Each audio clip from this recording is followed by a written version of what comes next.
Ladies and gentlemen, good morning, good afternoon, and good evening.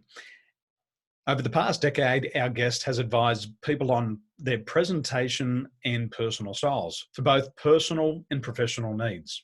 She is also the former president of the Association of Image Consultants International and the lead stylist of Access to Fashion, which is a groundbreaking fashion event featuring models with disabilities exclusively. And today she's going to show you how clothing can raise your self-esteem. Would you please put your hands together and help us welcome to the Mental Detox podcast, our good friend, Donna Cameron. Welcome. Welcome, Donna. Thank you. Thank you very much for inviting me on. Well, it's lovely to have you here. I'm going to put Nini in control because she's the fashion boss of our house. I'm the grooming officer. The grooming officer. Yep. So, Donna, why did you choose the fashion industry, and how has clothing improved your self-esteem? And can you look back on the time in your life and say, what the hell was I wearing? Because, sometimes we go through some of those pictures like, what the hell I'm wearing that time? Have you had that moment before? Yeah. Well, I've always loved clothing. I should firstly mention all of my childhood memories are memories of me either dressing up or playing with paper dolls or drawing. Like, I used to be a little fashion designer at the age of 7. I could never sew, but I used to just love drawing them. So I love clothes, and I love color. I also do color analysis for people as well. But I worked in corporate for a long time and had to wear sort of more suited, more conservative clothes, and it never really felt quite right. And then I moved to London in my 40s with my husband, and I took a job helping people either into work or into study or setting up their own businesses. And a big part of the role was to help people with their presentation. So the way that they spoke, the way that they interacted with others, but also one of the most fun parts of the job for me was to take them shopping and get them interview clothes and get them kitted out. And I absolutely loved it. So when I moved back to Australia, I just thought, right, this is for me. This is my passion. But I want to make a distinction between fashion and clothing. So I don't call myself a stylist as such, because a stylist puts the clothing first and then adds the person. A personal style specialist or image consultant considers the person, not just the physical person, but the values, the personality, the lifestyle, what's going on inside the person's head, and then matches clothing accordingly. So although I do keep one eye on fashion and I do love to see what's coming out, it's really about working with clients to find their own sense of self and expressing that through clothing. So sometimes it might be looking at a subculture, maybe a bit punk or a bit goth or a bit rockabilly, or an era that I love to play with actually is Edwardian and 1920s, just, in a contemporary way, but I might just sort of nod slightly to that by wearing a long, slim skirt, for example, or a tailored sort of jacket. I love hats too. So it's really depends on the person, and I don't always assume that they're dressing for work. Sometimes they might know how to put on a beautiful suit and look smart in the workplace and not know how to express themselves outside of the workplace. We had one of those moments where we look back on fashion and we say to ourselves, what the hell were we wearing? I think Nini looks gorgeous, and I can relate to what you're wearing. Yes. All I can see is your sweaty on. It wasn't so much what I was wearing, it was how I was wearing it. I was wearing it with a litre of sweat. Yeah. We were living in Dubai, and this was one of our first dates, and it was about 40 degrees at night, long sleeve shirt, vest, tie, and a litre of sweat. So we have some of these moments. Have you ever had those moments in your life? Oh yeah. I lived through the 80s. Oh, I know that the 80s is back now, and a lot of 80s fashions influencing the what's going on now. But personally, I can't stand the 80s. I don't mind a little shoulder pad, but the massive shoulders, the boxy outfits, and those poofy skirts, puffy puffball skirts, and the crazy hair, lots and lots of hair. Yeah, I think we've all done it. One thing I haven't done though, I missed out on in the 80s, was perming my hair. Never did that, but everyone else around me did. Well, yes. I permed my hair. It was in the Good. 2000s. I was going to an event which was called Tood Fest, and I wanted to win, so I went and got a perm. And I had long hair, so I had this big afro out here, and I didn't realise perm meant permanent. So I thought it was just going to wash out. So I ended up having this big afro, and then I had to go get it chemically straightened. But after I had it chemically straightened, it looked like I was the straw man from Wizard of Oz. Just straight. That's crazy. So, Donna, just in your career life, what fear do you see in people when it comes to fashion and styling? Because I know that there's a lot of people, out there, they want to try something, but they always have that little voice, talking to them, don't try this, it probably won't look good. So what did you see in the people? What kind of fear? I think a lot of people are scared of wearing something because they get older, and they think, oh, I can't play with fashion, I can't have any fun with my style anymore, I'm too old. Well, what I say to those people is, have a look at the Advanced Style blog.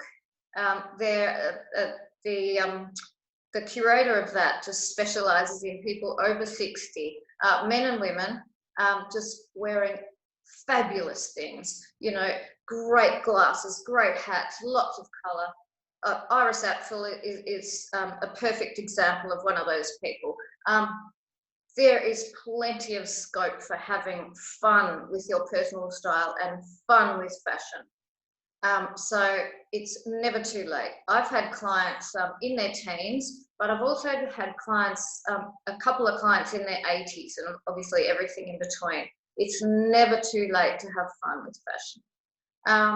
Another fear I discover when people come to me is, some people are very scared about colour, about introducing colour. Now, in Melbourne, a lot of us just wear black, white, grey, navy. This one. You're describing exactly what I'm wearing. Blue and navy. Blue and navy, white and navy. Yeah. Well, a lot of men are like that. Thankfully, my husband wears a little more colour than that, but men in particular do that, but so do women. And it can feel a bit sad after a while. It can sort of bring people down. Colour is a real lifter. And I think there's a lot of joy to be found in clothing. And I recommend to people, just have a bit of fun. Just introduce little elements at a time, whether it be a colour, whether it be something that is in fashion right now. You don't have to go all out. Just introduce a little bit, and just go out of your comfort zone, just a little step at a time, and have fun with it. Don't take it too seriously. I mean, there is another side to that. I can talk about, dressing for the workplace, but when you're dressing for yourself and you're trying to, do something a little bit different, just have fun, relax, don't take yourself too seriously. Yeah, that's why I said to Daniel, because when I went to his classes, all I can see is black, white, blue, gray. I said, that's very boring. I used to say to him, black is not a color, because I'm a very colorful person. If you go to my classes, there's a lot of color. So, but this time when he went to Malaysia, he finally did something different. Like, out of his comfort zone, he got some mustard color t-shirt, which is look beautiful on him. It's not mustard color. It's the color of a child's poo. Yeah, pretty much. After they've been breastfeeding. A man would say that. Yeah, women see more colors than men do. It's very, very interesting, and there is a biological reason for that. We've got a photo here, and one of the things that we love is we do like to get dressed up, even if it's in black and white or blue and white for me. And one of the things that we've found over the years is that for our followers and friends, they get into these situations where one person's dressed up and one person dressed down, and the person who's dressed up gets all the attention, and the person who's dressed down gets no attention at all. And they start to feel awkward. Could you talk us through the range of emotions that these people start to go through? Yeah, I know my mum's feeling that a little bit at the moment. She's almost 80, and she notices that when she goes out with me now, well, obviously not during the lockdown period, but Yeah, I better tell mine. Yep. but just prior, people would talk to me because I do attract a bit of attention with my clothing because I like to wear interesting things that are not found mainstream. And that really makes her feel a lesser of a person, which is a shame. But I've experienced that myself. In my 30s, my two stepdaughters were growing into beautiful young women, and they're very tall and they hold themselves very nicely. And they were getting all of the attention. And in my 30s, I was going through quite a frumpy stage. I'd put on a bit of weight. I had a digestive issue, and I didn't know what to wear. And I was starting to shrink as a person and feel invisible. So I do know that feeling. But like I said earlier, people need to think about who they are as a person and work out what they want to express. If they want to express their femininity, for example, or their masculinity, then that's something that we can look into. If people just want to look smart, professional and neat for work, so that they're almost putting on a uniform, that's something else. But as I've mentioned already, joy, getting joy from clothing is very important. What happened to It's there to have fun with. With my mom. Nini's got a good story with her mum. Yep. Yeah. I remember one time, me and my mom, we went to the traditional market. We want to do some grocery shopping and a dress up, as always. And we're walking on the street, and people start staring at both of us. And my mom, she's an accountant. So she feel very uncomfortable, like people start looking at us. And she said to me, "Excuse me, can you just not walking next to me?" I'm sorry. So where should I walk? She's like, "You can either walk in front of me or behind me, but just not next to me, because I don't like people, staring at us. And it, like the way you dress is like, it look like I'm your housemate. So you can either walk in front of me or behind me, but just not next to me." So it's just really funny. So, Donna, what practical ideas could you share with our friends and followers to help them transform their fashion so that they can also improve their self-esteem? What ideas could you share with us today? Well, as I know you know, because I've watched some of your previous podcasts, we make judgments about people in just, I teach 2 seconds, but it's actually less than 2 seconds. And there's a biological reason for that. We don't mean to do it. It's not us being judgmental, but we're programmed to judge whether we're meeting friend or foe. So that is why we do it. So, and because these days we live in such a visual society, we just do it. So thinking about the messages that you want to send with your clothing is really important, and then learning how those messages can be communicated through your clothing. Now, a big problem in Australia is fit. A lot of Australians don't understand how clothing should fit them. We have so much cheap clothing available at the moment. Cotton on? Cotton on, that's cotton my favourite. On? I don't like cotton on. Just for the t-shirts. They're the only ones that fit me. Their activewear is very good, actually. But, there's just too many people buying too many clothes and trying to see if it might work for them and then discarding it. I say quality over quantity.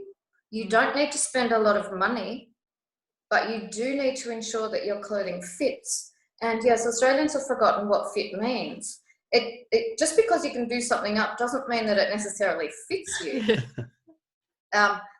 If something is done up and there are horizontal sort of pulls across the garment, that means it's too small. And we see that pretty often in both men and women. And then if somebody's invested in something that's supposed to be fitted or tailored, and it's sort of hanging with vertical folds through the fabric, it generally means it's too big. Now, I'm not talking about oversized styles. There are the sort of sloppy jumpers that we all like to wear on a comfy day, but stuff that's meant to be sort of tailored. really should fit. So understanding fit, understanding where the sleeves are meant to come to, if you're wearing a waisted dress, making sure that that dress sits on your natural waist, not up high, not down low, unless of course it's a deliberately high or low waisted dress, that's different. But the reason that fit is so important is that because if we have something that fits us well, it's like an extension, a natural extension of our body. It's not distracting to us. We don't have to keep rearranging our outfit, and then it's not distracting to others. We can just do our job, function in life, and we're not fussing. It just feels right, and when we feel right, we look good. And that's the key. You've got to feel good, then you're feeling more comfortable. You're not distracted, and you're going to look good, and you're going to look confident. Beautiful. Now, you've got a great website here, donnacameron.com.au, and we're just sharing this on the screen now with our friends and followers. What we encourage you to do now is to head over and have a look at the great work that Donna's doing. She's a personal style specialist, and there's heaps of creative ideas that you can apply to your dress and your wardrobe right now. So we encourage you to head over to donna-cameron.com.au. Donna, it's been a pleasure to have you here with us today. We appreciate you sharing your knowledge and your wisdom. And like you just said just then, look good, feel good. I love that. Yeah. Thank you. Very nice talking to you both. Our pleasure. Well, we'll see you very soon. Thank you for your time and have a wonderful day. Thank you, Donna. Thank you. Bye.